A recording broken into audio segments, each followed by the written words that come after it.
Hey guys, it's Ethan. Hope you're having a great day. Welcome back to another video, and we are just cranking out these videos. So if you enjoyed this, leave a like and subscribe if you're new to the channel. Just wanted to mention that real quick. But also, hammering out these hand reviews because I know you guys just like content and just that's what I always need. I'm craving more content, so just trying to upload at least twice a week now. And yeah, we'll get to it. So this video, I'm at MGM Springfield playing some 1-2. We're back there again, and let's get into some of the hands, get into some interesting spots, and we'll go over them. So hopefully you guys enjoy.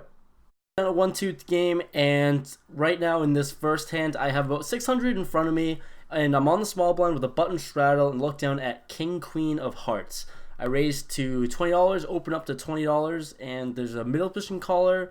And the button ends up exposing one of his cards. Well, I guess not really, though. It ends up being an exposed burn. It was the 4 of hearts. So that, unfortunately, is not the suit that I want to see exposed, but it's good information to know. And actions onto this button, actually, and he ends up 3-betting me to $130. And I think for a long time in this spot, because King Queen Hearts is super playable, super strong hand, obviously, and the unfortunate thing is I'm in the small blind, so out of position. I think about a lot of the different things I can do. I actually end up liking a 5-bet or fold here. I think I like a fold because, one, against this specific button player, I don't think he's ever really 3-betting light, so he definitely has a pretty good hand, and our hand is very flop dependent, obviously, so I like a fold all the time. I can just lose $20 and just get away from it and move on to the next hand. Or if I really think that he's an individual that can 3-bet light, try to 4-bet light as well in this spot out of position. Just really want to take control of the pot and how things moving forward. So I obviously decided on neither of those things and do the worst option, which was just a flat. Definitely hated that move there, but that's just what I did, and the middle position player folds. So we're going heads up to a pretty bloated pot, and flop comes 5, 7, 8, 2 spades. Just totally whiffed, not even close, not even in the same sphere.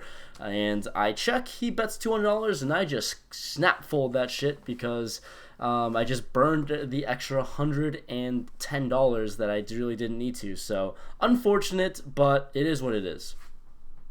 The second hand here, I have about 1,000 in front of me. Been chipping up along the way, nothing too major, just winning some spots here and there. And I look down at King 9 of Hearts in the hijack. So there's 2 limpers to me, and I think I can definitely be more aggressive with a big stack and against a pretty soft 1-2 table. So I open up my range and raise it up to $15 here. On the hijack, the button cold calls, the big blind calls, and both limpers calls. So we're just gonna play a bloated pot, multied way, and with a fairly marginal hand as well. So trying to smash the flop and see how things go. And the flop comes 8, 9, 5, 2 clubs out there. So definitely ideal. Flopping top pair with King 9 is always great on a pretty connected board, flush drawy, all that stuff. So when it checks to me, I'm going to size up on the bigger side here and make it $55. The button to my left, he calls, and the small blind ends up jamming for $85. So action folds all the way back to me, and nothing I can do. Or the big blind jams, I mean, small blind, big blind, one of the blinds. I actually have no idea which one it is. I just wrote it wrong in the notes. But he jams for $85 total, and we both call. Unfortunately, not able to ISO or blow him off there. Also, the button's pretty short too. So he calls, and he only has about like 160 behind, so it's really just a jam or a check situation here, regardless on the turn. So trying to find a good card here, and good card comes. The turn's a king, non-club, so improve to top 2, and I'm first to act. I just jammed the 160 effective. He quickly snap folds. And good thing he folded because the river's the 10 of clubs. I don't think he was drawing necessarily, but the clubs do get there, and the other guy doesn't have the flush, so I scoop that up with my 2 pair and win a pretty decently sized pot there. Shortly after that, I have King Queen suited spades this time with in late position about $1,000 in my stack, and this one gets pretty interesting. So let's see how this one all played out. So a bad under the gun player, open raises to $5. The player on my right calls, and I decided to bump it up to $30. The small blind, who I've played with before, pretty friendly with, his name's Fred. If you watch this, you're in the vlog. Welcome. You know how this plays out. So 4 bets to $75, and it is just super small. Action ends up folding all the way back to me, and I just know he's not the type of player to ever 4-bet light. This is basically a 3-bet, but I mean technically 4-bet. So I know he just doesn't raise light, and especially for that small, it's always for value every single time. And thinking of hands that I am trying to play against is probably 10s or jacks. I think so. I mean, obviously aces is in the question, but I'm hoping I'm not running into aces. That would be really unfortunate. And obviously I block kings and queens. So I'm putting him up at the top of his range, raising it up here. So I decided to just make the call because once again, there's a whole lot of playability, and I'm also in position as well. So all those reasons, just flatting is definitely the right move here. So the flop comes Jack 10-7 with 2 diamonds out there. So flopping the open ender, 2 overs, and honestly probably a pretty good flop for me. But like I said, I'm putting him on jacks or 10s, so he's got a set. Sometimes he has queens, but I block a few combinations of that. So he leads out for $100 here.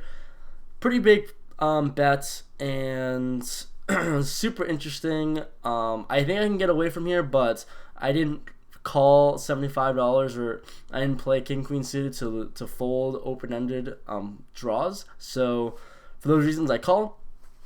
Hopefully see a good turn. Turn to 4 of spades, so that's not ideal either. But once again, he leads for $100. Same bet, just trying to extract value. It seems like I never think he's doing this week with a hand like ace king. There's just no way. So I'm either assuming he's on. I think now at this point with that bet, I see him on a hand like kings or jacks, or maybe even aces. And I know he's a thinking player, because I never see him betting that small with a set, being that strong and on such a draw-heavy board. I think he has one of those hands like kings or queens. I'm putting him on queens at this point, honestly, because he still has a lot of equity and he blocks a lot of the straight draws.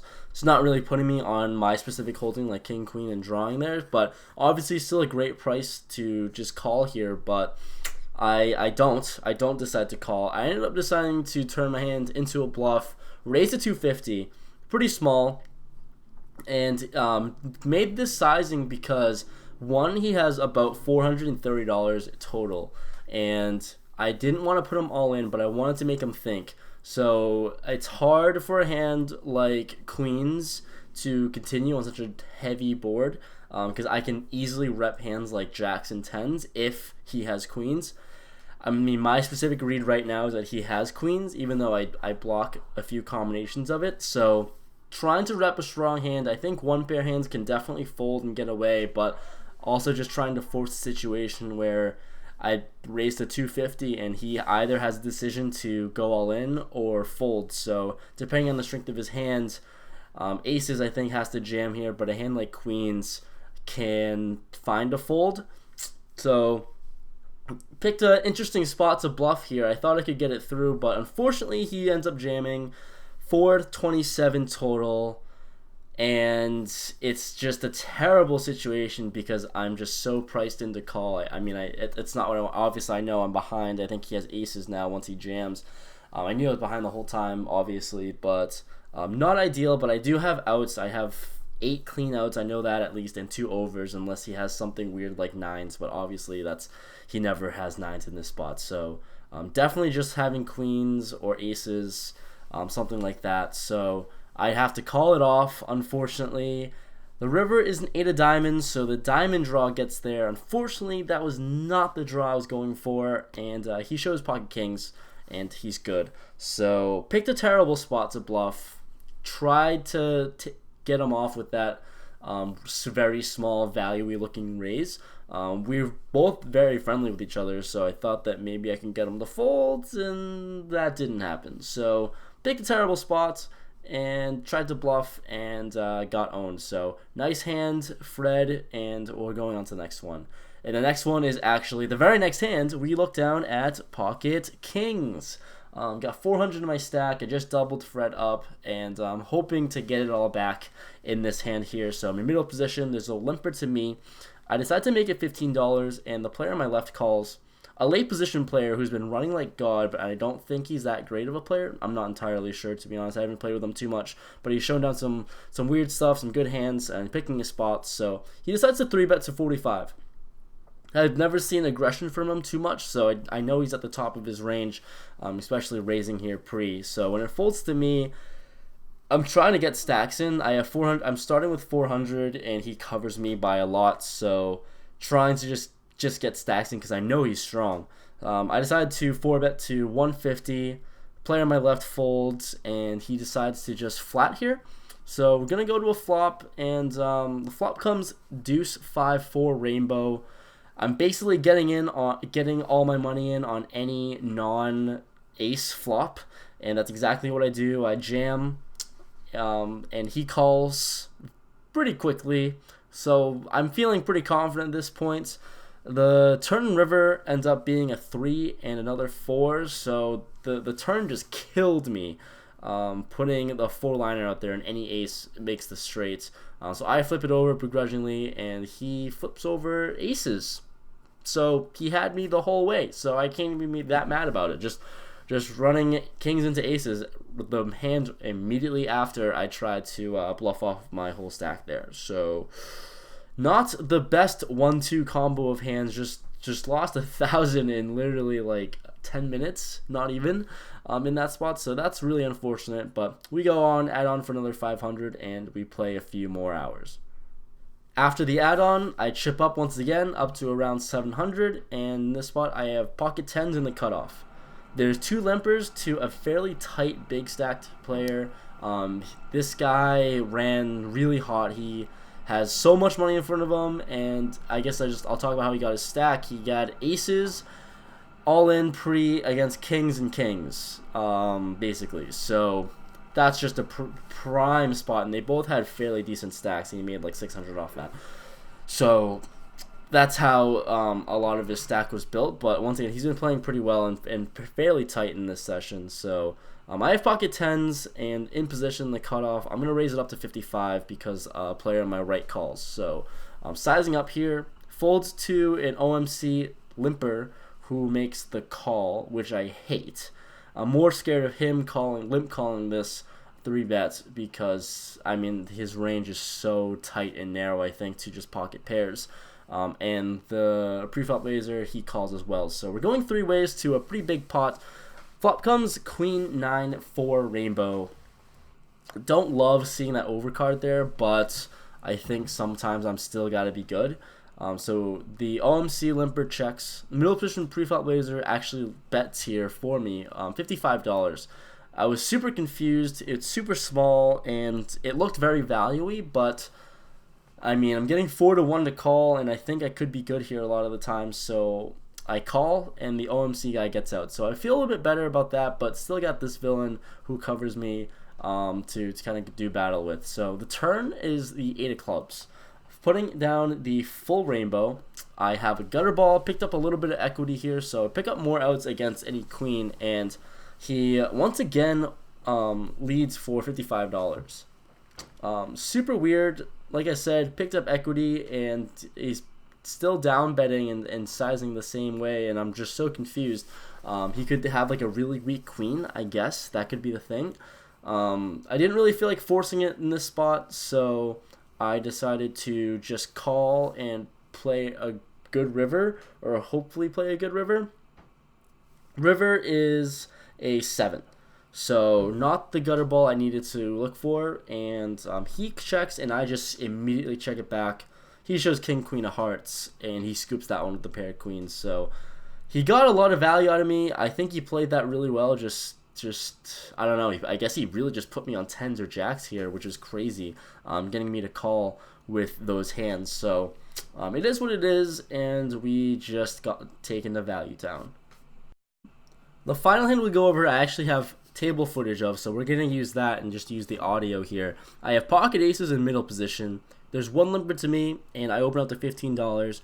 The small blind and the limper call, so we're 3 ways to a flop in position. with aces. Flop comes Jack 5-7, club, and there's a small blind who checks. The limper actually ends up leading out and betting here before me for $25. Pretty decent standard bet, I guess. I call trying to induce the small blind to call. Honestly, looking back on it, pretty stupid. It's pretty draw heavy with the flush draw out there, and I can get a lot of value from a jack on this board here too, especially. So, but once as played, I flat and small blind flats as well. The turn is the 2 of hearts. Small blind checks, and the same guy bets $75. He sized up, and he only has about $200 behind. On a brick turn, I think I just go and rip it all in there, just putting that this guy who's betting all in. But once again, I really wanted to get the small blind to come along and call, because there's just too much here. There's not a whole lot of river cards that I like seeing, and I'd rather just get all the money in the middle now. But I wanted to get her $75 in for some reason in this spot, so I decided to just flat, but the small blind player folds. So that plan kind of backfired on me.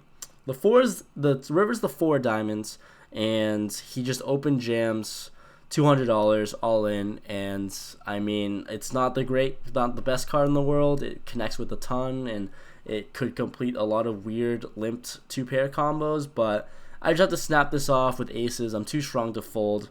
And he says I'm good, actually, and in the audio, if I include it, you might be able to hear. He says I'm good and shows over 8-6 of clubs.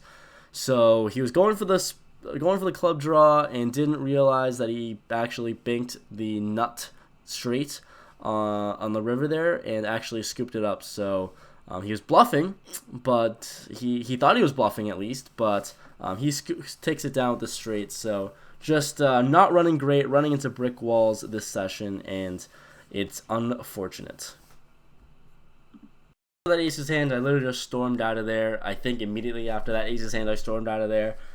Played for 5 hours this session and just lost a lot. Kept running into brick walls, and it was just terrible. Just an overall really frustrating day. I didn't play well. I misplayed all of my king queens, and my premium hands that I actually did get pocket pairs, I just didn't run into anything good that I could get value from. Just ran into brick walls, and kind of got fucked all around. So played for 5 hours.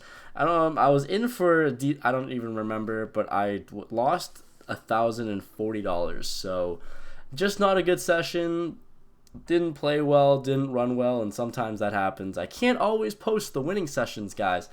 Sometimes shit like this happens, so it's alright. Hopefully you enjoyed, though, and hopefully you got some entertainment out of it. And if you did, please leave a like. If you made it to the end of this video, leave a like. Let me know. Also, comment below that you made it to the end. That's pretty cool. Love to see like what percentage you guys actually listen to this outro. I don't know why I even include it, but thank you guys so much for watching. I'll see you guys in the next video. Peace out.